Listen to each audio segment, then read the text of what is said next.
Welcome to the deep dive. Today we're getting into spectrophobia. Right, which is essentially this really intense, persistent fear of mirrors. Mirrors specifically. Exactly. Sometimes it's called catoptrophobia too.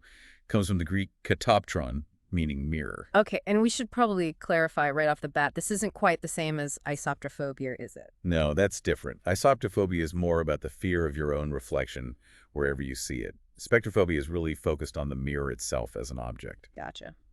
And for this deep dive, we're drawing mainly from, well, the Wikipedia page on spectrophobia. Yeah, it provides a good overview. So our mission really is to try and understand, what's behind this fear. Why mirrors? Well, the core of it seems to be an anxiety about seeing your own face reflected back at you. But it goes beyond just like not liking how you look. Oh, definitely. The information suggests it often connects to deeper fears, things like ghosts or even the undead. You can sort of see the connection, can't you? A reflective surface, something otherworldly potentially showing up. Precisely.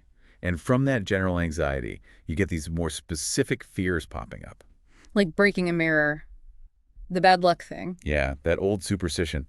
For someone already anxious about mirrors, breaking one could feel pretty terrifying. It magnifies the fear. Right. And then there's the fear of something just suddenly appearing, like jumping out. Uh-huh. The classic jump scare scenario, basically. Very primal response. But it can be more subtle, too. Yes. Like the fear of seeing something disturbing in the reflection with you. Not jumping out, but just there, alongside your own face. Ooh, yeah, that's unsettling. Really unsettling. It is. And that leads into another idea that mirrors might be like portals. Gateways. Gateways, yeah. To some other world, maybe a preternatural one. This everyday object having this hidden, possibly dangerous dimension. That's a powerful image. It really is. And taking it even further is the fear of being, physically pulled into the mirror. Pulled in? By what? By some kind of supernatural force, presumably. Losing control, being taken to the other side. Wow. Okay.